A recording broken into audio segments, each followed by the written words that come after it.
Hello everyone and welcome to Dakshina e classroom. आज हम लोग FST 9 के सॉल्यूशन देखेंगे। तो FST 9 में है हमारे पास क्वेश्चन नंबर 1 to 45। हम लोग एक एक करके देखते हैं। तो फर्स्ट क्वेश्चन में है an air capacitor C connected to a battery of EMF V acquires charge Q and energy E।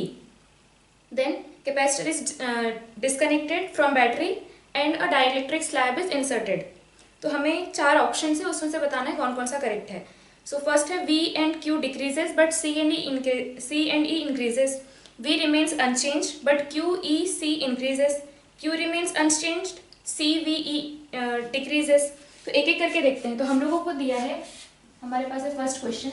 इसमें हम लोग को गिवन है कि पहले क्या किया, कैपेसिटर C है, इसको हमने कनेक्ट किया एक वोल्टेज V से। तो इसमें कुछ चार्ज आ गया होगा, C कैपेसिटर है, चार्ज Q आ गया है, एनर्जी E है, वोल्टेज V है। ठीक है, तो यहाँ पे इस पे कितना चार्ज आया होगा, या हम एनर्जी अगर चार्ज के फॉर्म में लिखे तो क्या लिखेंगे, Q²/2C। ठीक है, इतनी एनर्जी इसमें स्टोर हो चुकी है। जब हमने इसको V से कनेक्ट किया तो इसके अक्रॉस वोल्टेज कितना होगा, V होगा। चार्ज हमें गिवन है कि Q उसमें स्टोर हो गया है, एनर्जी E है जो कि Q²/2C आएगी। अब हमने क्या किया, इसको हमने डिस्कनेक्ट किया, डिस्कनेक्ट करके उसमें हमने डाल दिया है डाइलेक्ट्रिक स्लैब। ठीक है, तो डाइलेक्ट्रिक स्लैब डालेंगे, मान लो K है उसका डाइलेक्ट्रिक कांस्टेंट, तो हम लोगों के पास जो कैपेसिटर आ जाएगा C dash, that will B KC। ठीक है, KC हो जाएगा तो कैपेसिटेंस क्या होगा, कैपेसिटेंस इंक्रीज होगा। अब हमने क्योंकि इसको डिस्कनेक्ट कर दिया है, ये किसी वोल्टेज सोर्स से कनेक्टेड नहीं है, तो इसमें एक्सटर्नली कहीं से कोई चार्ज आ नहीं सकता और कहीं कोई चार्ज जा नहीं सकता। इसका मतलब चार्ज जितना था पहले उतना ही रहेगा। ठीक है, तो यहाँ पे क्या होगा, अगर ये इससे डिस्कनेक्टेड है और हमने डाइलेक्ट्रिक स्लैब डाला है तो उस केस पे क्या होगा, चार्ज यहाँ पे हमारे पास चार्ज जो रहेगा वो रिमेन्स अनचेंज्ड। तो पहले भी चार्ज Q था, अभी भी चार्ज Q होगा। तो चार्ज कितना है Q, कैपेसिटेंस कितना हो गया KC। अब इसके बाद अगर चार्ज हमारे पास जो चार्ज है वो चेंज नहीं हुआ है, कैपेसिटेंस चेंज हो गया, तो हमारे पास क्या आता है Q इक्वल्स टू CV। तो Q dash equals to C dash V dash. तो यहाँ पे क्या आ जाएगा, Q तो सेम ही है और C डैश कितना हो गया KC into V dash equals to, अभी भी कितना है Q डैश, Q ही है। पहले क्या था, Q इक्वल्स टू CV, अभी क्या है Q dash equals to C dash V dash. तो C डैश हो गया KC और V डैश हमें निकालना है और ये Q, तो V डैश क्या आ जाएगा Q/KC। तो यहाँ पे क्या हुआ, ये इंक्रीज हुआ है, पहले क्या था V वॉज Q/C, अभी क्या है Q/KC, तो वोल्टेज विल बी डिक्रीज्ड। तो ये हो गया हमारे पास चार्ज Q डैश, ये C डैश, V डैश कितना आ जाएगा, V dash will be V/K, पहले जो था उसका 1/K टाइम्स, और energy will be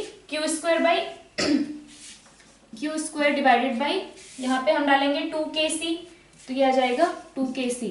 so energy will become E/K, charge will remain same, capacitance will increase, voltage will decrease and energy will decrease। तो ऐसा हमारे पास ऑप्शन 3 में है कि Q remains unchanged, C increases, V and E decreases।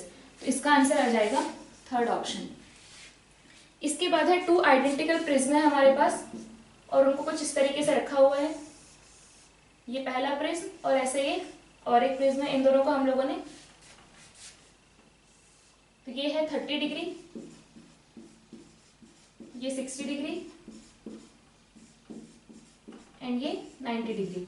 ठीक है, अब इसमें है कि a ray of light passes through the combination in the position of minimum deviation. तो हम लोगों को एक रे, इंसिडेंट रे आई और ये जो इमर्ज होके बाहर आई है, तो ये जो केस है इसमें मिनिमम डेविएशन हो रहा है। ठीक है, तो मान लो ये इस तरीके से गई और यहाँ से, तो जो भी इसका E है, ये I है, R1 R2। ठीक है, तो हमें बोला है कि ये मिनिमम डेविएशन की कंडीशन थी। तो अब अगर हम if we remove this prism and after removing this prism if we incident the same ray, then what will be the deviation, ये हमें निकालना है। ठीक है, तो इसमें क्या होगा, पहले हम लोगों को, हमारे पास इक्वेशन क्या आती है, delta equals to I plus E minus A। Minimum deviation के लिए क्या होता है, I is equal to E। तो यहाँ से हमारे पास क्या आएगा, डेल्टा हमें गिवन है 30 डिग्री, A हमें गिवन है ये ए है अभी 60 डिग्री, तो डेल्टा इज 30, ए इज 60, तो आई प्लस ई आ गया हमारे पास 90 डिग्री। इसका मतलब I is equal to E is equal to 45। इसका मतलब इंसिडेंट रे जो आई थी कितने पे इंसिडेंट हुई थी, 45 डिग्री पे। अब हमने क्या किया, इस प्रिज्म को हमने हटा दिया है।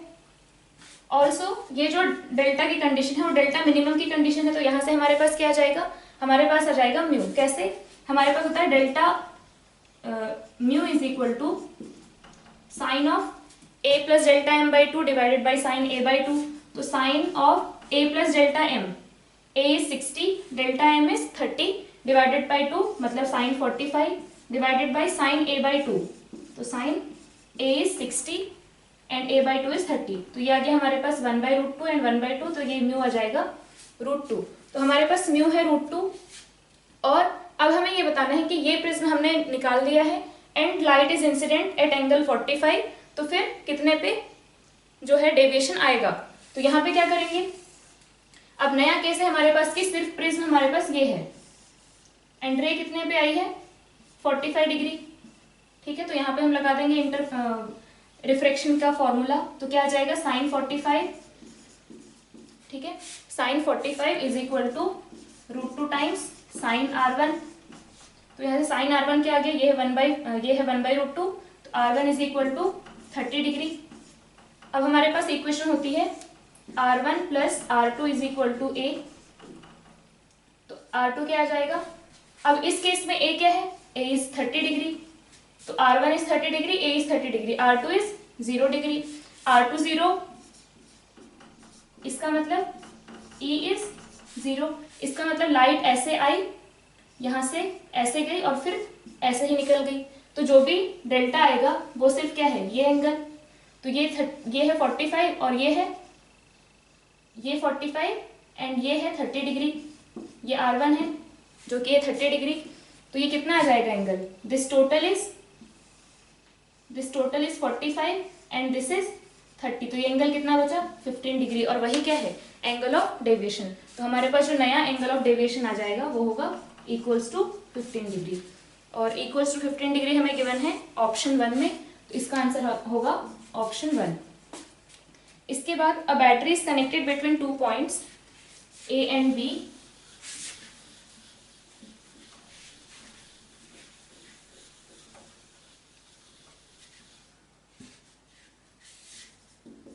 हमें कुछ इस तरीके से सेटअप गिवन है। यहाँ से करंट मान लेते हैं I फ्लो हो रहा है, ये गिवन है थीटा है, तो हमें पूछा है कि ये करंट इस तरीके से गया, यहाँ पे कुछ करंट गया, यहाँ पे करंट गया, यहाँ से करंट I वापस आया, I हमने माना है। तो यहाँ पे हमें बोला है कि the value of magnetic induction at the centre due to current in the ring. तो यहाँ पे क्या है, इसकी लेंथ अगर हम मान लेते हैं L1, इसकी लेंथ L2, तो यहाँ पे जो अब एरिया एंड ऑल तो सेम है, एरिया मटेरियल सब कुछ सेम है, तो अगर इसकी लेंथ L1 है, इसकी लेंथ L2 है, तो जो इसका रेजिस्टेंस होगा that will be proportional to R1 will be proportional to L1, R2 will be proportional to L2 and I1 will be proportional to R2 and I2 will be proportional to R1। यहाँ पे अगर हमने मान लिया current I2 flow हो रहा है, यहाँ पे करंट I1 फ्लो हो रहा है, तो इसमें जो करंट फ्लो होगा that will be proportional to resistance of this and current in this will be proportional to resistance of this.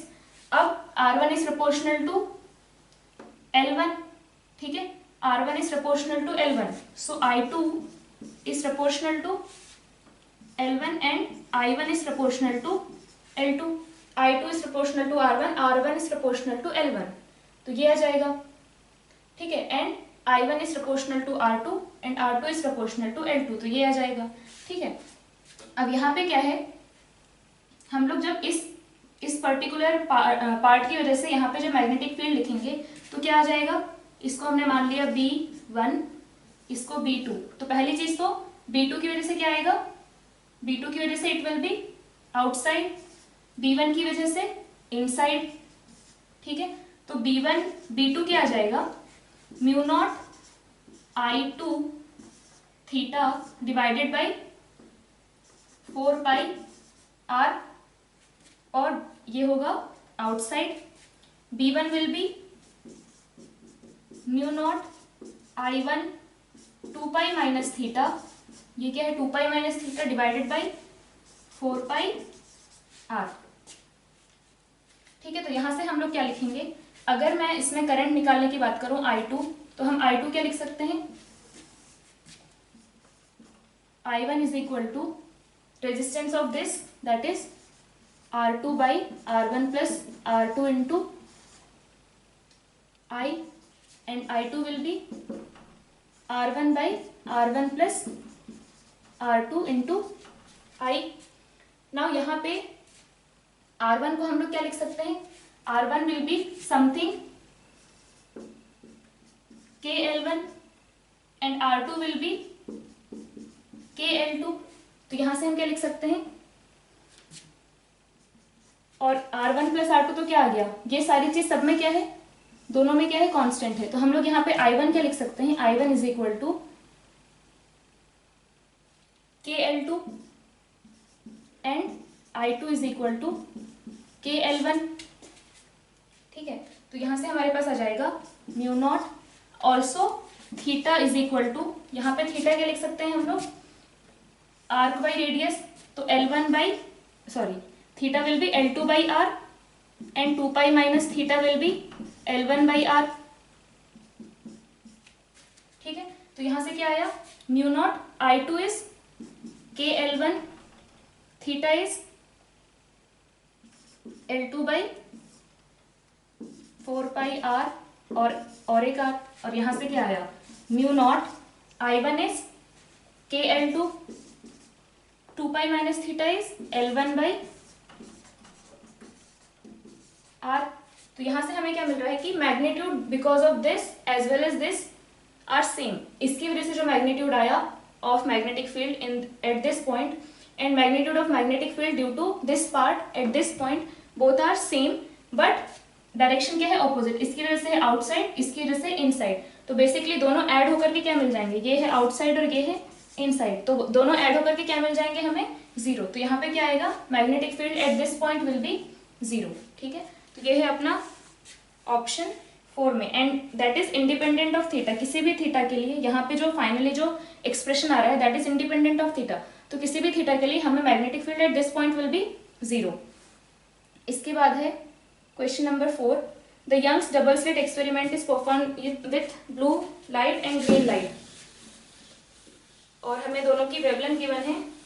If x is the distance of fourth maximum from central one, then, तो x हमें given है, x is the 4 lambda d by d, fourth maxima, x is fourth maxima, तो यहाँ पे क्या होगा, fourth maxima for blue will be 4 lambda blue d by d, और for green 4 lambda green by d by d।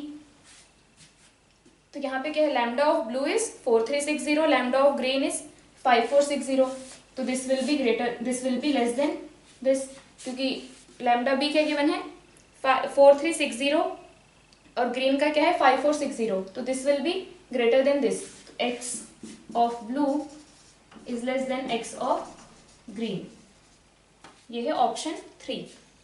इसके बाद question number 5, question number 5 में हमें गिवन है कि there are 3 lamps, all 3 are identical.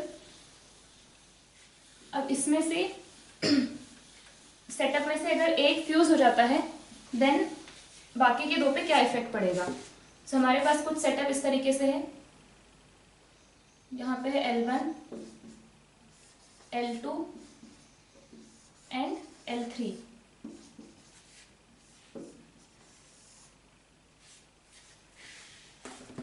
तो तीनों अगर सेम है तो तीनों का रेजिस्टेंस हम क्या लेंगे, सेम होगा। तो यहाँ पे क्या है, पहले अगर हम देखें इफ दिस इज E और B, तो पहले क्या है, ये तो हो गया R/2, this is R and this is R/2। तो इसके अक्रॉस जो वोल्टेज आएगा, या फिर हम लोग सिर्फ करंट की बात करें तो हम लोग क्या कर सकते हैं, हमने क्या देखा कि पावर इज इक्वल टू क्या होगा, I²R। तो हम लोग देख लेंगे कि इसको अगर हम फ्यूज करते हैं तो इसमें I बढ़ रहा है या घट रहा है, इसमें I बढ़ रहा है या घट रहा है। तो उस हिसाब से हमारे पास क्या आ जाएगा, जो नया पावर कंजम्पशन, और उसके अकॉर्डिंग हम बता पाएंगे कि ब्राइटनेस बढ़ेगी या घटेगी। तो पहले क्या है, R plus R by two, 3R/2। तो इनिशियली करंट क्या था, यहाँ पे अगर हम लिखें I1, तो I1 इज इक्वल टू क्या था, ये है R, ये है R/2, so E by 3R/2। तो यहाँ पे करंट जा रहा है 3R/2, और यहाँ पे करंट क्या जाएगा, E बाई 3R। ये करंट यहाँ पे डिवाइड होके I1/2, I1/2, तो यहाँ पे कितना आ जाएगा, I1/2 is equal to E by 3R। इसमें करंट फ्लो हो रहा है 2E बाई 3R, इसमें करंट फ्लो हो रहा है E by 3R, E by 3R। अब हमने क्या किया, इसको डिस्कनेक्ट, इसको डिस्कनेक्ट करने से क्या होगा, जो नया करंट फ्लो होगा I1 डैश विल बी, अब अपने पास R, तो करंट क्या आ जाएगा, E बाई 2R। दोनों में क्या आएगा, E बाई 2R, ठीक है, इसमें भी E बाई 2R, इसमें भी E बाई 2R, दोनों सीरीज में है। तो अब यहाँ पे क्या देख रहे हैं हम लोग, इसमें जो पावर है ये I पे डिपेंडेंट है, R तो दोनों के लिए सेम ही है ना। तो इसमें पहले क्या होगा, 2E बाई 3R, करंट पहले था E बाई 2R, पहले था 0.66, अभी है 0.5, तो इसमें करंट क्या हो गया, डिक्रीज, इसमें ब्राइटनेस विल गेट डिक्रीज। इसमें करंट था 0.33 और अभी है 0.5, तो इसमें करंट क्या हो गया, इंक्रीज, तो इसकी ब्राइटनेस क्या हो जाएगी, इंक्रीज। तो L2, brilliance of L1 decreases and that of L2 increases. इसका ब्रिलियंस विल डिक्रीज, इसका विल इंक्रीज, ठीक। तो ये है ऑप्शन 2। इसके बाद क्वेश्चन नंबर 6 में हमें गिवन है इनपुट्स के वेव फॉर्म, और हमें बताना है कि जो लॉजिक गेट है वो कौन सा है। तो यहाँ पे हम देख रहे हैं, पहले कंडीशन में हमें गिवन है A इज 0, B इज 0, तो C हमें मिला 0, 0 से हमें मिला 0। इसके बाद A को किया 1, B को किया 1, तो C भी मिला 1। फिर A is 0, B is 1, A is 0, B is 1, तो हमें मिला है 0।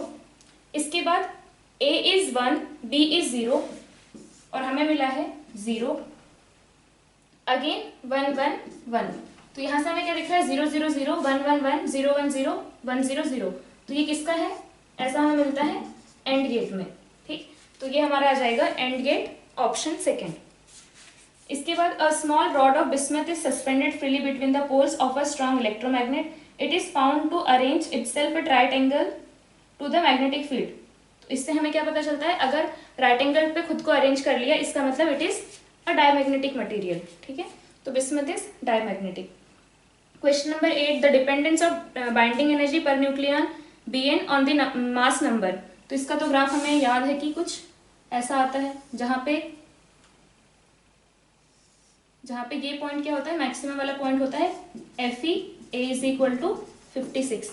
तो यहाँ पे ऐसा ऑप्शन हमारे पास एक ही है, यहाँ पे ये पार्ट नहीं दिखाया गया है, सिर्फ इस तरीके से दिखाया गया है। तो ये आ जाएगा फर्स्ट ऑप्शन, जो binding energy per nucleon versus mass number का जो ग्राफ आता है वो कुछ इस तरीके से आता है,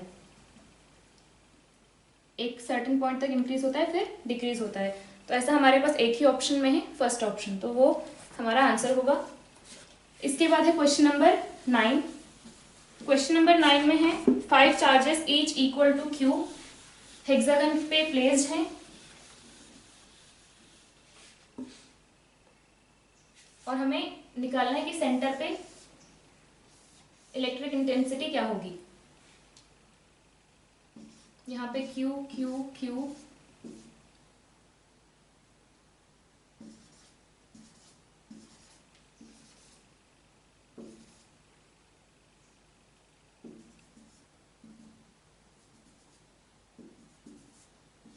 and this is point O. Then the electric intensity at center O. ये साइड्स A हैं, तो ये भी क्या हो जाएगा A, ये सारे क्या होंगे A। अब हमें, अगर हम इस पॉइंट की वजह से देखें, यहाँ पे क्या है, इसकी वजह से इलेक्ट्रिक फील्ड इधर आएगा और एग्जैक्टली सेम इधर आएगा, इसकी वजह से इधर एग्जैक्टली सेम इधर, तो ये क्या करेंगे, एक दूसरे को कैंसिल। यहाँ पे कोई चार्ज नहीं है, यहाँ पे एक चार्ज है,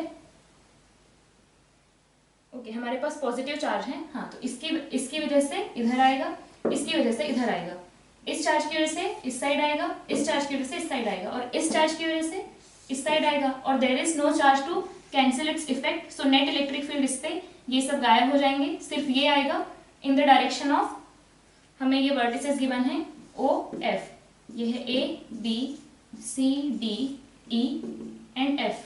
तो जो net electric field at point O will be Q by 4πε0 A square, because ये साइड क्या है, ये डिस्टेंस है ए, तो इतना मैग्नीट्यूड होगा and direction will be O to F. So next question है question number 10th। A wire C D of length L and mass M is sliding without friction on conducting rails A X. ठीक है, तो ये हमारे पास एक resistance है, ये A X and B Y rails हैं और यहाँ पे ये सी डी लेंथ का एक लेंथ एल का एक वायर है जो कि स्लाइड कर रहा है। तो यहाँ पे हमें बोला कि there is a magnetic field perpendicular to the plane, और अब इस कंडीशन में this wire is moving with constant velocity, तो वो वेलोसिटी क्या होगी। ठीक है, तो यहाँ पे क्या होगा, पहले बिकॉज ये एक पहली चीज तो ये कि because this wire is moving, इसमें क्या आ जाएगा, इसके अक्रॉस कुछ ईएमएफ जनरेट होगा, ईएमएफ जनरेट होने से इसमें कुछ करंट फ्लो होगा, करंट फ्लो होने के बाद जब इस वायर में करंट फ्लो हो रहा होगा तो यहाँ पे क्या आ जाएगा, इस वायर पे कुछ फोर्स आएगा, I D L cross B करके एक फोर्स आएगा and that force will balance M G, तो उससे क्या होगा, ये कांस्टेंट वेलोसिटी से चलता रहेगा। तो पहले देख लेते हैं इसमें करंट कितना फ्लो हो रहा है। तो करंट कितना फ्लो हो रहा है उसके लिए हमें क्या चाहिए कि इसमें ईएमएफ कितना जनरेट हुआ है, तो हमने मान लिया कि कांस्टेंट वेलोसिटी v से चल रहा है, तो यहाँ पे क्या आ जाएगा, EMF generated will be V B L. ठीक है, V B L divided by R will be current flowing in the circuit. ठीक है, तो ये आ गया current flowing in the circuit. अब इसमें करंट अगर आई फ्लो हो रहा है तो I D L cross B will be force on this wire, तो इस पे क्या आ जाएगा, हमने क्या किया, अगर मैग्नीट्यूड लिखें तो आई एल बी आ जाएगा, तो हमने यहाँ पे आई एल बी, तो इधर आ गया एल स्क्वायर बी स्क्वायर, ये आ गया इस पे फोर्स। अब ये force, this force B square L square by R should be balance by M G, तभी वो क्या होगा, कांस्टेंट वेलोसिटी से चल रहा होगा। तो यहाँ से हमारे पास वेलोसिटी क्या आ जाएगी, v is equal to M G R divided by B square L square. So this will be the constant velocity with which this wire will be moving. ठीक, तो ऐसा है हमारे पास ऑप्शन 2 में M G R by B square L square. Next है question number 11। An electron entering field normally with a velocity given है travels a distance of 0.1 metre in an electric field of intensity 3200। तो यहाँ पे क्या है कि कुछ velocity से एंटर किया and field is perpendicular to its velocity. ठीक है, तो यहाँ पे ये चला है 0.1 मीटर, तो हमें पूछा है कि what is the deviation from its path. तो ये इस तरीके से जा रहा था, अब फील्ड इधर है तो फोर्स इधर लगेगा, इलेक्ट्रॉन है, तो इसका मतलब क्या होगा कि ये इधर जा रहा था लेकिन इसका डेविएशन ये इस साइड आ जाएगा कुछ इस तरीके से। ठीक है, तो डेविएशन फ्रॉम इट्स पाथ मतलब कितना नीचे आ गया, बेसिकली हमें वही निकालना है कि इसके अपने पाथ से कितना डेविएशन हुआ। तो यहाँ पे हम निकाल लेंगे कि इस फोर्स के इन्फ्लुएंस से वो कितना चला है, जितने टाइम में वो 0.1 मीटर इस डायरेक्शन में चला है उतने ही टाइम में वो फोर्स के इन्फ्लुएंस में कितना चल गया। तो यहाँ पे क्या आ जाएगा, हमारे पास टाइम कितना है 0.1 metre divided by 4 into 10⁻7 metre per second, तो इतना टाइम, इतना सेकेंड्स है हमारे पास टाइम।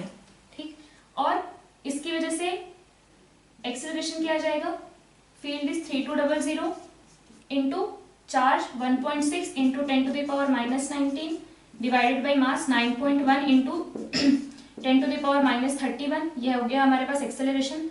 तो डेविएशन क्या आ जाएगा, half A 3200 into 1.6 divided by 9.1 into 10⁻⁻19 plus 31 into T square 0.1 by 4 square into 10⁻⁻14।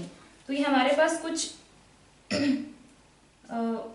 17.58 mm करके आ रहा है ये डिस्टेंस। तो 17.6 हमारे पास है ऑप्शन सेकेंड में, तो this will be the answer. Question number 11 का आंसर विल बी ओके, ये 1.6 1.758 आ रहा है आई थिंक। सो 1.7, इसको कैलकुलेट कर लेंगे आप लोग, तो ये आ जाएगा 1.758 मतलब 1.76 mm। सो हमारे पास option 1 is the correct answer. इसके बाद है question number 12, the variation of potential with distance R. Variation of potential with distance R from a fixed point is as shown in the figure. The electric field at R is equal to 5 is. Electric field at R is equal to 5, तो हमारे पास होता है E is equal to minus dV by dr।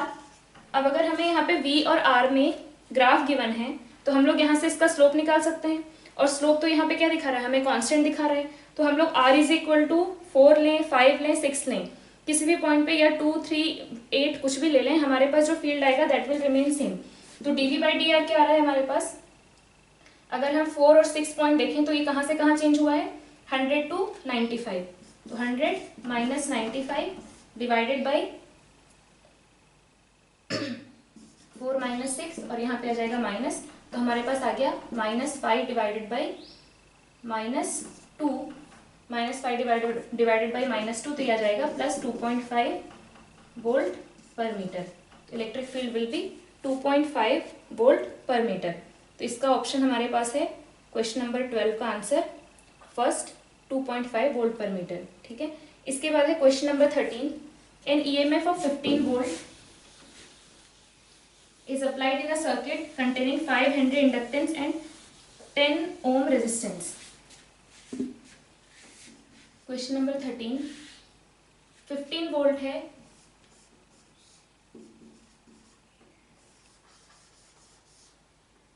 5 Henry inductance and 10 ohm resistance.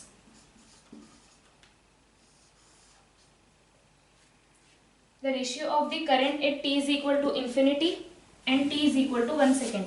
तो हमारे पास current का expression क्या आता है, I is equal to I naught 1 minus e to the power minus T by tau, और यहाँ पे टाउ क्या हो जाएगा, L by R. L is 5, R is 10 ohm, तो ये आ गया 0.5। तो I इज इक्वल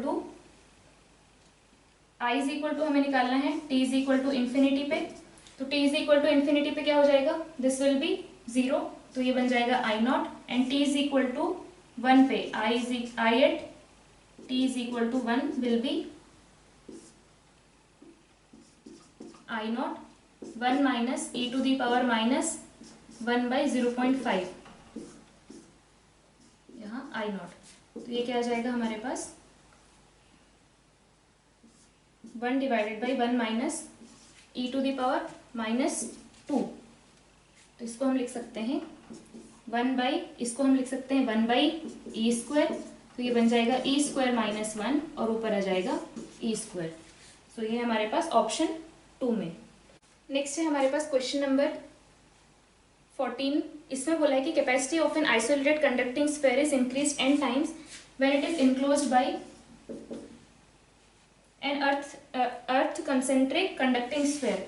तो पहले हमारे पास था एक स्फीयर ऑफ रेडियस r1, बाद में हमने क्या किया, इस r1 को दूसरे एक मान लो रेडियस हम लेते हैं r2 स्फीयर है जो कि अर्थ है, तो हमने क्या किया, इसके अंदर हमने इसे डाल दिया, तो जो नया कैपेसिटेंस आया C2, और ये अगर C1 है तो C2 is n times C1। तो यहाँ पे क्या हो रहा है, अगर हम इसको चार्ज देते हैं Q तो वो पूरा इस पे स्टोर होगा, तो C1 हम क्या लिखेंगे 4 पाई एप्सिलॉन नॉट R1। अब यहाँ पे अगर हम बात करें तो इस केस में क्या होगा, अभी भी चार्ज पूरा इसी पे स्टोर्ड रहेगा, ये तो अर्थ है, तो यहाँ से हम C2 क्या लिखेंगे, C2 will be 4 pi epsilon naught R1 R2 divided by R2 minus R1। इस केस में क्या आ जाएगा, कैपेसिटेंस इतना। अब इन दोनों को हम रिलेट कर लेंगे बाई NC1, तो C2 is equal to 4 pi epsilon naught R1 into n, तो यहाँ से हमें क्या मिला, R2 minus R1 by R2 is equal to n, 1 by n। ठीक है, इसको इधर लेके आए, इसको इधर लेके आए, तो ये बन जाएगा 1 minus R1 by R2 is equal to 1 by n। तो यहाँ से हम लिख सकते हैं 1 minus 1 by n is equal to R1 by R2, तो ये बन जाएगा n minus 1 by n is equal to R1 by R2। तो हमें जो रेडियस का रेशियो पूछा है the ratio of their radii is, तो हमारे पास है ऑप्शन n/n-1, मतलब R2/R1 अगर पूछा है तो हमारे पास आएगा n/n-1 which is there in the option 2। So अभी हम देखेंगे क्वेश्चन नंबर 15। क्वेश्चन नंबर 15 में बोला है कि in order that a thin film of oil floating on the surface of water should show colours due to interference, then thickness of the oil film should be of the order of.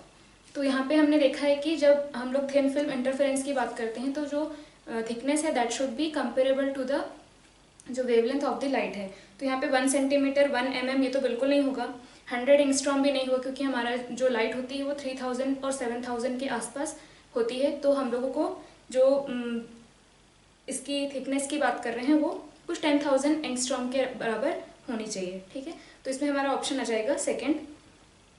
Next है question number 16। The figure below shows a Wheatstone bridge circuit, which of the following correctly shows the current I1, I2, I3 in the correct decreasing order of magnitude. ठीक है, अब यहाँ पे क्या है, balance है हमारे पास व्हीटस्टोन ब्रिज 10 है, 100 है, 5 है, 50 है। तो इसका डबल इधर है, इसका डबल इधर है, तो हमारे पास बैलेंस्ड व्हीटस्टोन ब्रिज है। इसका मतलब I3 जो करंट 25 ओम से पास होगा, I3 विल बी 0। तो अगर I3 विल बी 0 तो हम उसको वहां से रिमूव कर सकते हैं। तो ऊपर वाली जो ब्रांच है उसमें हमारे पास टोटल रेजिस्टेंस आ रहा है 101 ओम और नीचे वाली ब्रांच में 55 ओम।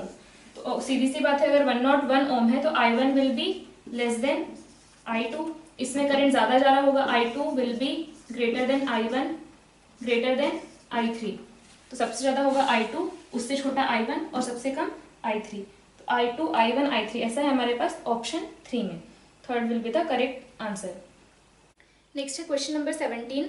In the potentiometer arrangement shown, the driving cell D has EMF E and internal resistance R, और एक सेल है C जिसका EMF है E/2 and internal resistance 2R। Potentiometer wire की लेंथ है 100 सेंटीमीटर और हमें बैलेंस गिवन है एट पॉइंट J। तो ये कुछ सेटअप इस तरीके से गिवन है, E R, there is a potentiometer wire AB and another cell of EMF E/2 and resistance 2R। so हमें पूछा है कि what is the length L, so is it equal to 50, greater than 50, और third fourth option हम एक एक करके देखते हैं। तो यहाँ पे क्या है, इसका रेजिस्टेंस R है और EMF E है। तो यहाँ पे अगर 100 सेंटीमीटर अगर ये लेंथ गिवन है तो पहला ऑप्शन है L इज इक्वल टू 50। क्या हमें L इज इक्वल टू 50 पे बैलेंस पॉइंट मिलेगा? तो यहाँ पे अगर हम देखें तो दिस E रेजिस्टेंस, यहाँ पे अगर हम इंटरनल रेजिस्टेंस को ड्रॉ करें तो there is a resistance small r और some resistance of this wire AB। So this whole E is going to be occupied by AB as well as R। So ये पूरा का पूरा E AB के across नहीं होगा, there will be some potential drop across R। तो इसके across plus इसके अक्रॉस मिला के E है, इसका मतलब जो V अक्रॉस AB है that is less than E। ठीक है, तो इसका मतलब जो 100 सेंटीमीटर पे जो पोटेंशियल आएगा that is less than E। इसके अक्रॉस पोटेंशियल कितना आएगा? अगर ये R नहीं होता तो पूरा का पूरा E इसके अक्रॉस आता, लेकिन R है, इसकी वजह से there will be some drop across R। So इसके अक्रॉस जो पोटेंशियल ड्रॉप आएगा that will be less than E। तो अगर ये लेस देन E होगा, इसका मतलब 50 सेंटीमीटर पे हमें लेस देन E/2 मिलेगा। इसका मतलब L जो लेंथ आएगी वो that must be greater than 50 centimetre. 50 centimetre या 50 सेंटीमीटर से नीचे हमें E/2 का ड्रॉप मिलेगा ही नहीं, मतलब हमें 50 सेंटीमीटर से ऊपर जाना होगा। तो first option is wrong, second is correct. Third है balance will be obtain only if resistance of AB is greater than R। अब यहाँ पे और एक कंडीशन ये है कि अगर R जो है R का resistance if it is greater than resistance of AB। ठीक है, अगर R is equal to resistance of AB तब क्या होगा? R is equal to resistance of AB, मतलब इसके अक्रॉस E/2, इसके अक्रॉस E/2। ठीक है, इसका मतलब AB के अक्रॉस E/2, तो हमें नल पॉइंट मिलेगा 100 पे। लेकिन अगर R greater than resistance of AB हो गया तो इसके अक्रॉस पोटेंशियल कितना आ जाएगा? E/2 से भी ज्यादा, because this is greater than R of AB। इसका मतलब इक्वल होते तो दोनों इक्वल डिस्ट्रीब्यूट करते, लेकिन अगर ये बड़ा है तो इसमें क्या होगा, इसमें greater than E/2 resistance drop यही हो जाएगा। तो if R is greater then AB, तो फिर यहाँ पे इस पूरे AB में भी E/2 का ड्रॉप नहीं आ पाएगा। तो हमें अगर E/2 का ड्रॉप चाहिए तो at least R should be equal to small r should be at least equal to R of AB और R should be less than R of AB, ताकि इसके अक्रॉस पोटेंशियल E/2 से ज्यादा रहे, ताकि हमें कहीं बीच में नल पॉइंट मिले। अगर इक्वल हुआ तो यहाँ पे नल पॉइंट मिलेगा, और अगर ये ग्रेटर हुआ तो कुछ इधर नल पॉइंट मिलेगा। ठीक है, तो यहाँ पे ऑप्शन 2 भी करेक्ट है, 3 भी करेक्ट है, लेकिन अगर हम देखें तो 3 इज मोर अप्रोप्रिएट आंसर। तो हमें यहाँ पे 3 लगाना पड़ेगा, because 3 is the must condition. जो सेकंड है वो हाँ दैट इज पॉसिबल, लेकिन 3 इज द मस्ट कंडीशन, तो हमें 3 लगाना होगा ऑप्शन। नेक्स्ट है क्वेश्चन नंबर 18। इसमें है कि हम जब क्रिकेट मैच ऑब्जर्व करते हैं तो उसमें हम लोग why we use binoculars and not terrestrial telescope.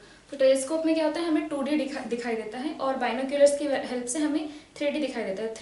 3D अगर हम मैच में देख रहे हैं तो that is far better than हम 2D में देखें। तो इसलिए हम लोग क्या यूज़ करते हैं, binoculars instead of the terrestrial telescope. तो इसमें क्या आ जाएगा हमारे पास फर्स्ट ऑप्शन, जिसमें दिखा रहा है कि हम लोग बाइनोक्यूलर्स में प्रॉपर 3D में देख सकते हैं।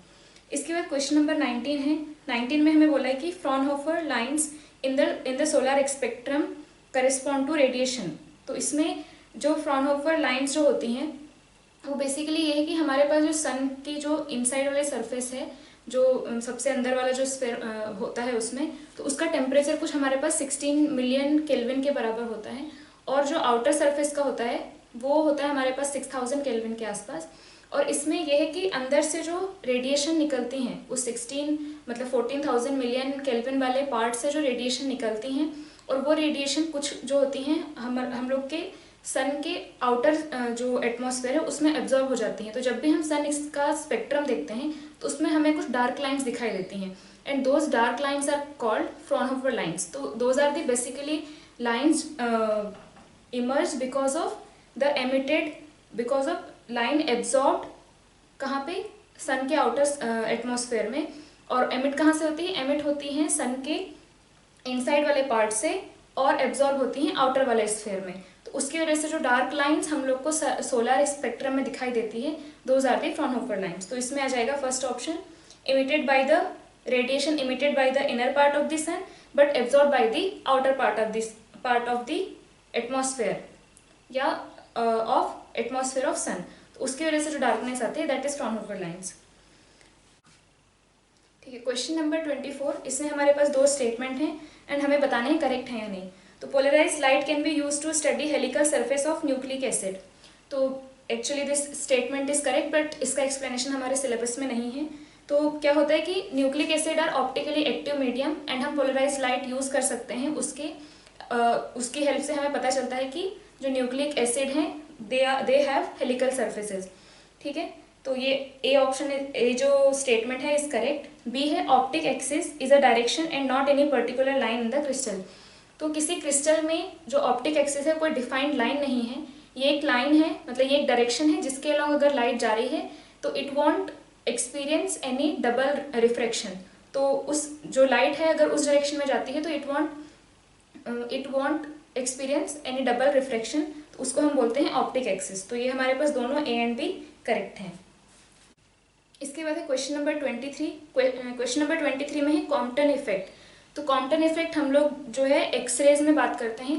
तो एक्सरेज में क्या होता है कि हम लोग ये रिलेटेड टू एक्सरेज हैं, इसमें कॉम्पटन इफेक्ट की बात हम तब करते हैं जब कोई एक फोटोन आए और जो हमारे मेटल के आउटर ऑर्बिट में जो लूजली बॉन्ड इलेक्ट्रॉन्स होते हैं उनसे जब टकरा करके, मतलब जैसे एक फोटोन आया और यहाँ पे आउटर वाले ऑर्बिट में एक इलेक्ट्रॉन था उससे टकराया, तो यहाँ पे क्या होता है, इट्स लाइक जैसे हम लोग के पास 2 कॉलिजन होते हैं ना, कि एक मास यहाँ से आया इससे टकराया, तो इसके बाद क्या होगा, अगर इनका कुछ ऑब्लिक कॉलिजन है तो ये क्या होता है, इससे टकराने के बाद जैसे यहाँ पे अगर हम देखें ये अगर इस तरीके से टकराया है तो यहाँ पे क्या होता है कि ये दोनों इसके बाद कुछ ऐसे अलग अलग तरीके से मोशन होगा, कोई एक इधर चला गया एक इधर चला गया। तो यहाँ पे भी क्या होता है कि एक फोटोन आया यहाँ से और यहाँ पे लूजली बॉन्ड इलेक्ट्रॉन से टकराता है, तो ये दोनों फिर स्कैटर हो जाते हैं। यहाँ से क्या होगा, इनके टकराने के बाद ये अपनी कुछ एनर्जी लूज करेगा तो अब जो नया फोटोन बनेगा उसकी एनर्जी कुछ कम रहेगी। तो यहाँ पे अगर ये h न्यू एनर्जी का फोटोन था तो ये h न्यू डैश एनर्जी का फोटोन बनेगा, और ये इलेक्ट्रॉन जो है ये किसी और कोई स्पीड गेन करके ये रिबाउंड हो जाएगा। तो इसी को ये एक्सरेज में होता है कई बार। तो यहाँ पे क्या है, फोटोन जो है ये मटेरियल के आउटर ऑर्बिट में से एक इलेक्ट्रॉन को हिट करेगा, उससे कुछ यहाँ पे कुछ एनर्जी का लॉस हो गया। तो अब जो नया फोटोन बचेगा, जो नया फोटोन है वो यहाँ पे स्कैटर हो जाएगा और ये इलेक्ट्रॉन कुछ एनर्जी लेकर के रिबाउंड हो जाएगा। तो इसको हम कॉम्पटन इफेक्ट बोलते हैं and this happens in X rays. तो ये रिलेटेड है एक्सरेज से। नेक्स्ट हम देखेंगे question number 20। If a particle of charge 10⁻⁻12 coulomb, ठीक है, moving along X axis with velocity v is equal to 10⁵ meter per second, experiences a force 10⁻⁻10 Newton in y direction. 10⁻⁻10 Newton in y direction due to magnetic field, then minimum magnetic field is. अब magnetic field की वजह से जो force आता है that is q v cross b। अगर force इस direction में, वेलोसिटी इस डायरेक्शन में है, तो क्या होना चाहिए, b should be inside, b will be inside. Inside मतलब -z डायरेक्शन, ठीक है। और कितना होगा, फोर्स हमें गिवन है 10⁻⁻10, q है 10⁻⁻12, v 10⁵, b हमें निकालना है। तो ये आ जाएगा b will be +2 -5, b will be of the order of, मतलब b will be 10⁻³ in -z direction, ठीक है। तो ये हमारा क्वेश्चन नंबर ऑप्शन नंबर 4 में। इसके बाद है 21। An electric dipole is placed at the origin and is directed along x-axis at a point P far away from dipole, ठीक है। यहाँ पे हमारा ओरिजिन पे एक डाइपोल रखा हुआ है, ठीक है। अब हमें बोला है कि at a point P far away from the dipole the electric field is parallel to y axis। तो यहाँ पे कहीं इस पॉइंट पे मान लो, पॉइंट P पे इसकी वजह से field is parallel to y axis and OP makes an angle theta with origin.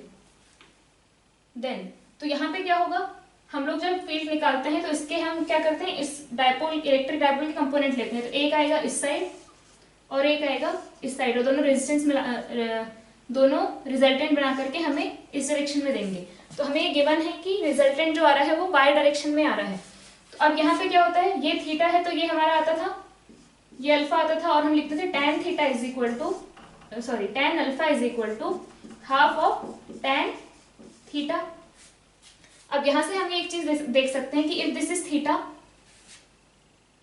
यहाँ पे अगर मैंने हॉरिजॉन्टल लाइन ड्रॉ की, तो if this is theta, this is 90 minus theta, और ये थीटा तो ये थीटा, ठीक है, और ये थीटा तो ये 90 minus theta, this is theta and this is 90 minus theta. So alpha is equal to 90 minus theta.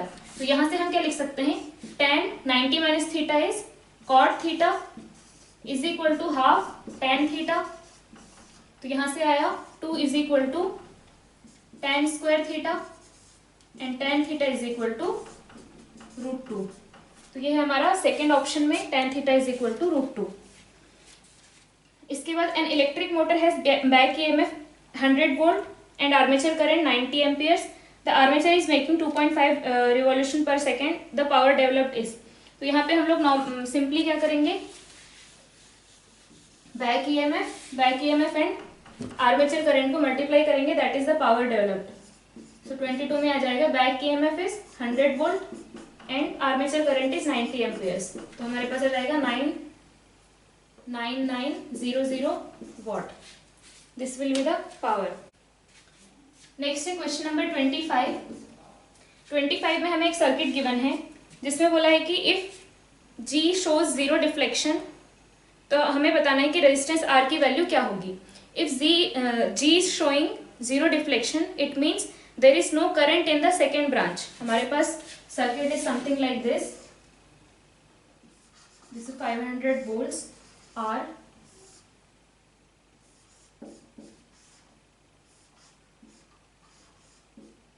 A, B, this is 12 volts, 2 volts, we have G here, I1, I2, okay, 500 ohms and R.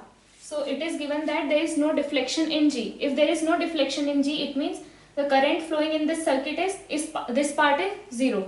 इसका मतलब complete the whole current is flowing in this circuit. तो यहाँ पे क्या आ जाएगा, current will be I is equal to 12 divided by 500 plus R. इस circuit में current will be 12 divided by 500 plus R. अब if there is no current in this circuit, zero deflection मतलब no current in this circuit and no current in this circuit, ये condition कब आएगी, when इसके across potential will be same. तो यहाँ पे 2 volts है तो इसके अक्रॉस ड्रॉप भी क्या होना चाहिए, 2 वोल्ट्स. तो drop across R will be I into R, 12 divided by 500 plus R into R is equal to 2 volts. तो यहां से हमारे पास क्या आया, R is equal to 100 ohms. So for the condition R is equal to 100 ohms, there won't be any deflection in the galvanometer. हमारा option है 4th. Next है 26. Coefficient of coupling between two coils of self inductance L1 and L2 is unity. इसका मतलब होता है whenever this condition is given, इसका मतलब होता है कि 100% flux of L1 is linked with L2 और वाइस वर्सा.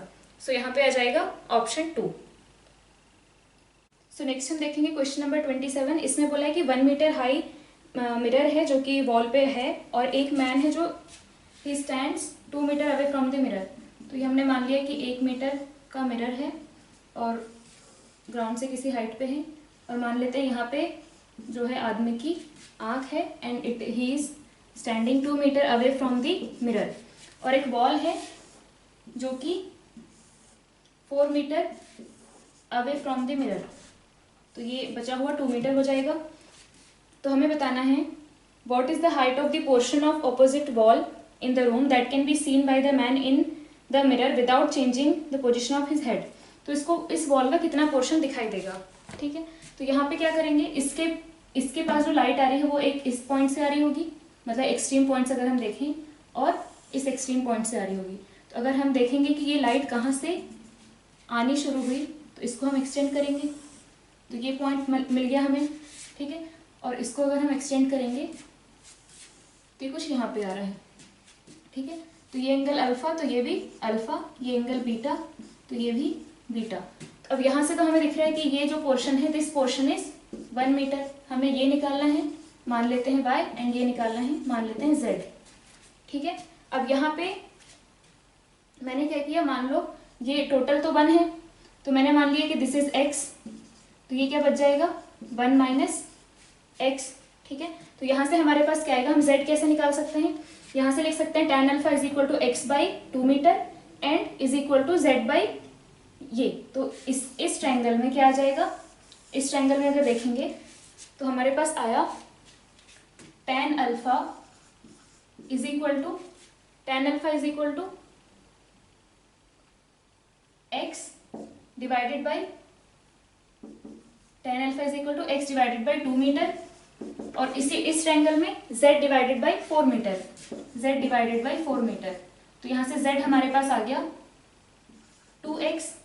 सिमिलरली यहाँ पे अगर हम देखेंगे तो tan beta is equal to 1 minus X divided by 2 metre is equal to, इसमें देखेंगे तो y डिवाइडेड बाई 4 मीटर, तो यहाँ से क्या आया हमारे पास y is equal to 2 minus 2x. अब जो पोर्शन इस मैन को दिखाई दे रहा है that is y plus 1 plus z. तो आ जाएगा y मतलब 2 minus 2x plus 1 plus z, तो ये आ गया 2x. तो नेट हमें कितना दिखाई दे रहा है, 2 प्लस 1 3 मीटर्स. तो 3 मीटर की वॉल यहाँ पे उसको इस मिरर की हेल्प से दिखाई देगी. ठीक है, तो ये आ गया हमारे पास क्वेश्चन नंबर 27 का फर्स्ट ऑप्शन. नेक्स्ट है क्वेश्चन नंबर 28. 28 में है कि हमारे पास एक एसी सोर्स है जिसको हमने कैपेसिटर से कनेक्ट किया. तो उस टाइम क्या हो रहा है, इसमें करंट फ्लो हो रहा है IV. और उसके बाद हमने क्या किया, now a dielectric slab is inserted. तो करंट में क्या फर्क पड़ेगा, तो हम लोग क्या लिखेंगे, ये कैपेसिटर है हमारे पास और ये सोर्स है एसी सोर्स. ठीक, तो करंट क्या आ जाएगा, इसको हमने मान लिया Vm sin ओमेगा t. तो हम करंट क्या लिखेंगे, I0 Vm sine omega T divided by Z. Z क्या आ जाएगा इसके लिए, इसका जेड क्या होता है 1/ओमेगा सी। तो ये क्या आ जाएगा, ओमेगा सी ऊपर आ जाएगा, जब नीचे ओमेगा सी से हम लोग क्या करेंगे डिवाइड करेंगे। तो अब इसके बाद हमने क्या किया, जेड डैश आ गया 1/ओमेगा इंटू के सी। ठीक, तो जेड क्या हो गया, Z has decreased, Z has decrease मतलब करंट क्या हो जाएगा इंक्रीज। अब जो नया करंट आएगा that will be more than I V. Next will see question number 29। 29 में गिवन है consider a capacitor charging circuit, let q1 be charge given to capacitor in 10 second. First 10 second q1 charge is accumulated, q2 charge is given in next 10 milliseconds. ठीक है, now let 10 microcoulomb charge was deposited in time interval t1. In time interval t1 10 microcoulomb charge is deposited, and in next time T2 10 microcoulomb is deposited. Then what is the relation between Q1 Q2 and T1 T2?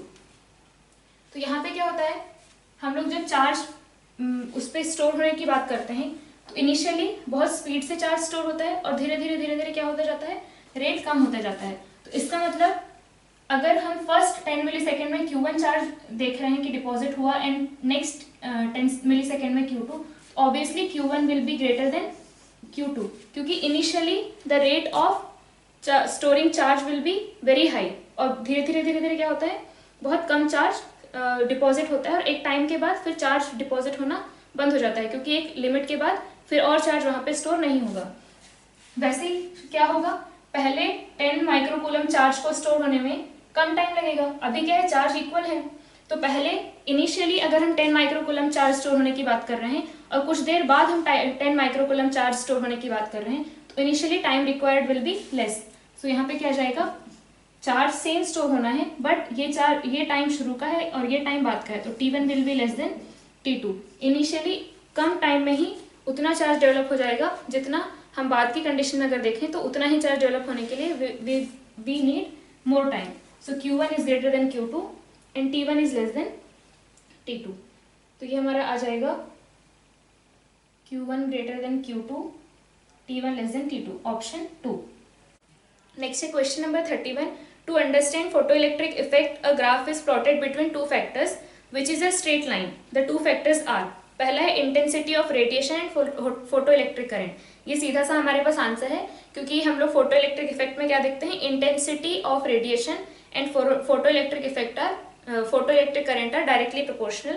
हम intensity of radiation बढ़ाते हैं तो photoelectric current भी क्या होता है, बढ़ जाता है। तो हमारा इसमें ऑप्शन क्या हो जाएगा, first one will be the answer. Next है क्वेश्चन नंबर 33। इसमें हमें count rate per minute versus time in hours का ग्राफ गिवन है for a radio active material, और हमें बताना है कि half life of the material क्या है and total count in the first half period क्या है।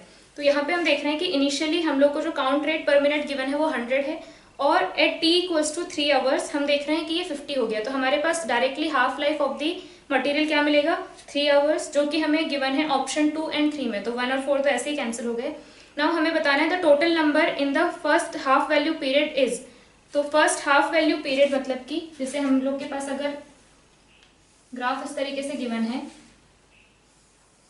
ठीक है, तो यहाँ पे 100 है, उसके बाद एट 3 आवर्स हमें गिवन है 50।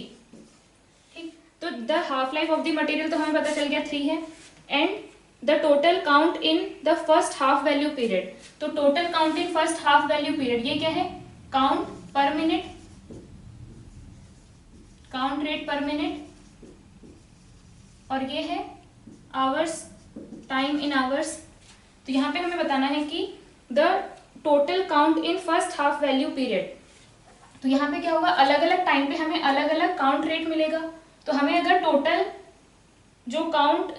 काउंट अगर बताना है तो हमें क्या करना पड़ेगा, इसका ये बेसिकली ये क्या है, ये है dN/dt। और अगर हमें बताना है कि टोटल dN कितना है तो हम लोग को क्या करना पड़ेगा, इसको इंटीग्रेट करो, dN/dt इंटू t। तो हम लोग को क्या मिलेगा यहाँ से, ये आ गया हमारा dn/dt और ये हमने t मल्टीप्लाई किया। तो बेसिकली हमें ये जो एरिया है इससे हमें क्या मिलेगा, टोटल काउंट रेट। हमें ये dn चाहिए है, तो ये हमारे पास dn/dt है, अलग अलग टाइम पे अलग अलग dn/dt है। हर टाइम पे अगर हम dt मल्टीप्लाई करते जाएं, अगर इस पर्टिकुलर पॉइंट के लिए देखें तो यहाँ पे कुछ dn/dt है और उसके लिए मैंने करस्पॉन्डिंग dt अगर मल्टीप्लाई कर दिया तो मुझे क्या मिलेगा, इस छोटे से dt टाइम का ये dn मिलेगा। और ऐसे ही अगर हम सबको ऐड करते जाएंगे कहाँ तक, हाफ लाइफ तक, तो हमें क्या मिल जाएगा, हाफ लाइफ पीरियड तक का टोटल काउंट। तो हमें बेसिकली वही करना है, dn/dt इंटू dt, और वही क्या होता है, इस ग्राफ का एरिया। तो यहाँ पे हम लोग जो बिकॉज हमें कोई एक्सप्रेशन गिवन नहीं है तो हम एग्जैक्टली निकाल नहीं पाएंगे कितना है, तो इसलिए यहाँ पे क्या दिया है, अप्रोक्सीमेटली। तो हम इसको एक ट्रेपेजियम मान के कर सकते हैं कि ये लाइन कैसी है, स्ट्रेट। अगर ये लाइन को स्ट्रेट मानेंगे तो थोड़ा सा हमें कम मिलेगा एरिया। तो अगर हम इसका एरिया निकालें तो ये हो गया 3 और ये है 100, दिस इज 50। तो एरिया क्या आ जाएगा, 1/2 इंटू 100 प्लस 50 इंटू 3, ये आवर्स में है, ये मिनट में है, तो यहाँ पे आ जाएगा ये 60। तो हमारे पास आया 150 इंटू 3 इंटू 30, तो क्या आ जाएगा 13500। 13500 ये अप्रोक्सीमेटली आ रहा है हमारा 14100 के इक्वल। तो हमने जो ट्रेपेजियम मान के एरिया निकाला है तो हमें थोड़ा सा कम मिला है, बट एक्चुअली जो एरिया आएगा that will be little bit larger than this. तो हमारे पास जो करेक्ट ऑप्शन आ जाएगा वो है सेकेंड। इसके बाद है क्वेश्चन नंबर 34। क्वेश्चन नंबर 34 में हमें एक सिचुएशन गिवन है जिसमें क्या किया है, इस तरह का एक कर्व है जहां से हमने क्या किया, एक इस पॉइंट से एक बॉल को रिलीज किया है जो कि एक चार्ज स्फीयर है, basically mass m and charge q। अब यहाँ पे क्या हुआ, ये इसकी जो रेडियस है, this radius is r from the position shown, there exist a uniform and constant magnetic field. यहाँ पे इनसाइड एक मैग्नेटिक फील्ड है। तो हमें बताना है the maximum force exerted by the track on the sphere. अब यहाँ से जब ये नीचे आ रहा है तो बेसिकली क्या कर रहा है, सर्कुलर मोशन परफॉर्म कर रहा है। और हमने वर्टिकल सर्कुलर मोशन में देखा था कि इस पॉइंट पे जो होता है, जैसे हमने स्ट्रिंग के साथ जो देखा था, स्ट्रिंग के साथ जब वर्टिकल सर्कुलर मोशन था तो यहाँ पे फोर्स विल बी मैक्सिमम। तो हम लोग क्या करेंगे कि हमें निकालना है कि the maximum force exerted by the track on the sphere. तो यहाँ पे क्या हो रहा है, ये इस पे नीचे लग रहा है mg, इधर नॉर्मल, एंड बिकॉज इस पॉइंट पे अगर हम देखें इसकी वेलोसिटी क्या है, नीचे b है इनसाइड, तो ये आ जाएगा v क्रॉस b। तो जो फोर्स आएगा वो भी समवेयर दिस साइड, ठीक है। तो यहाँ पे हर पॉइंट पे हम क्या निकालेंगे, सॉरी इस पॉइंट पे हम क्या निकालेंगे, जो टोटल इस पे नॉर्मल लग रहा है वो निकालेंगे।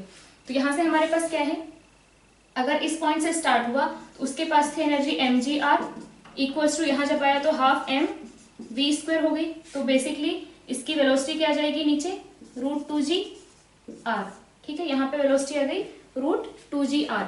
अब इसका हम लोग अगर देखें तो नीचे लग रहा है mg, ऊपर है नॉर्मल, इसकी स्पीड होगी इस साइड, तो v क्रॉस b, ये force due to magnetic field भी लगेगा इस साइड, और नेट क्या आ जाएगा, इक्वल्स टू mv²r, mv²/r। तो यहाँ से n plus fb minus mg equals to mv²/r। n will be mv² is 2gr divided by r plus mg, and fb is this will be qvb, qv cross b होता है, तो इस side जाके minus q, v is √2gr b। तो यहाँ से हमारे पास क्या आया, 3mg, n is equal to 3mg minus qb into √2gr। तो जो ट्रैक जो इस पे फोर्स लगा रहा है दैट इज नॉर्मल, एंड उसकी वैल्यू कहाँ सबसे ज्यादा होगी, इस पॉइंट पे, और वो क्या होगी, तो हमने यहाँ पे लगाया net force equals to centripetal force, और वहां से हमें आया normal is equal to 3mg minus qb √2gr, और ऐसा है हमारे पास ऑप्शन 2 में। Next is question number 35। इसमें हमें गिवन है कि एक सिलेंडर है हमारे पास, और यहाँ पे क्या हो रहा है, एक मैग्नेट को हमने गिराया, ये साउथ पोल, ये नॉर्थ पोल, ठीक है। और यहाँ पे करंट का डायरेक्शन इस डायग्राम में हमें गिवन है, इस तरीके से ये डायरेक्शन, ठीक, और इसको क्लॉकवाइज बोला है। तो अगर ये नीचे जाएगा और यहाँ पे हम एक अगर इस सिलेंडर में अगर हम एक ऐसे लूप बनाएं तो उससे क्या हो रहा है, करंट, अगर हम इस लूप की बात करें तो मैग्नेटिक फील्ड लाइंस कैसे जा रही हैं, इससे मैग्नेटिक फील्ड लाइंस कैसे होंगी, ऐसे और फिर ऐसे जाएंगी, ठीक है। तो इस लूप को किस तरीके से कट कर रही हैं, इस डायरेक्शन में, मैग्नेटिक फील्ड इस साइड आ रहा है। तो अब करंट इस तरीके से जनरेट होगा कि मैग्नेटिक फील्ड ऊपर आए ताकि फ्लक्स उससे क्या हो, कम हो, क्योंकि हम यही तो होता है ना इसमें, जो फ्लक्स उसमें अभी प्रेजेंट है उसको कम करने की कोशिश करेगा। तो यहाँ पे क्या होगा, इसमें अगर इस तरीके से करंट फ्लो हुआ, ठीक है, हमारे पास ऐसे सिलेंडर है, इस तरीके से अगर हम 3D में देखें तो सिलेंडर में हम इस फिगर के हिसाब से करंट ऐसे फ्लो हो रहा है, और अगर ऐसे करंट फ्लो हुआ तो हम लोग के पास फ्लक्स क्या आ जाएगा, अगेन इस साइड, तो वो तो इसको सपोर्ट करेगा। इसका मतलब करंट ऐसे नहीं फ्लो हो सकता, इस तरीके से फ्लो नहीं हो सकता, क्योंकि इस तरीके से अगर फ्लो हुआ करंट तो ये किस साइड जा रहा है, मैग्नेटिक फील्ड इसी साइड जा रहा है जहाँ पे इसका मैग्नेटिक फील्ड जा रहा है, मतलब मैग्नेटिक फील्ड इस केस में तो ऐड होने लगेगा। इसका मतलब करंट इस तरीके से फ्लो नहीं होगा, current will flow in anti clockwise direction. तो फर्स्ट वाला जो है कि जैसा फिगर में दिखाया गया है क्लॉकवाइज, इस तरीके से फ्लो होगा, तो दिस इज रॉन्ग। अब now magnet moves with an acceleration more than g equals to 9.8, तो ऐसा नहीं होगा, क्योंकि अब क्या हो गया, इसमें मैग्नेटिक फील्ड जनरेट होने की वजह से क्या होगा, इस पे फोर्स लगेगा, और ये अब ये इसके फोर्स की वजह से ये ऊपर पुश होगा, तो इस पे इसका जो एक्सेलरेशन होगा that will be less then g। अगर ऐसा कोई मैग्नेटिक फील्ड, अगर ये कंडक्टिंग नहीं होता तो यहाँ पे ऐसा कोई फील्ड जनरेट नहीं होता और उसकी वजह से ये g से मूव कर रहा होता, तो g से ऊपर तो कभी मूव करेगा ही नहीं। द सिलेंडर गेट्स हीटेड, अब इस सिलेंडर में क्या है, हर जगह अगर हम देखें तो छोटे छोटे लूप बनते जा रहे हैं और उसमें करंट फ्लो हो रहा है, तो ये क्या कहलाएगा, एडी करंट, और एडी करंट की वजह से क्या होगा, there will be heat generated in the cylinder. तो third option is correct. The speed of magnet goes on increasing continuously if the cylinder is very long, हो ही नहीं सकता, कुछ टाइम बाद क्या होगा, करंट बढ़ेगा और ये फील्ड बढ़ता जाएगा, और उसके बाद इसके ऊपर क्या होगा, एक पॉइंट के बाद force will be zero, and अब ये एक टर्मिनल वेलोसिटी से चलने लगेगा, कुछ वेलोसिटी गेन करेगा, गेन करता रहेगा, लेकिन कुछ टाइम बाद जब इस पे नेट फोर्स जीरो हो जाएगा तो फिर ये एक फाइनल वेलोसिटी एक्वायर कर लेगा और उसी वेलोसिटी से मूव करता रहेगा, ठीक है। तो जो फाइनल फोर्थ वाला है that is also wrong. Next है क्वेश्चन नंबर 37, इसमें है कि एक capacitor, inductor and an electric bulb मतलब resistor are connected in series to an AC supply, ठीक है। तो ये कैपेसिटर, एक इंडक्टर और एक रेजिस्टर किससे कनेक्टेड है, एसी सप्लाई से। तो हमें ये बोला है कि as the frequency of the supply is increase gradually then electric bulb is found to. अब क्या होगा, अगर हम इसको इंक्रीज करेंगे तो यहाँ पे करंट इंक्रीज या डिक्रीज होगा, वो हमें देखना है। इसकी फ्रीक्वेंसी अगर हम इंक्रीज कर रहे हैं तो करंट इंक्रीज या डिक्रीज होगा, करंट इंक्रीज होगा तो ये इसकी जो ब्राइटनेस है वो बढ़ेगी, करंट डिक्रीज होगा तो ब्राइटनेस कम होगी। तो यहाँ पे हम लोग को एक चीज पता है कि जो Z रिस्पॉन्सिबल, Z बताएगा कि इसमें करंट कितना फ्लो होना है।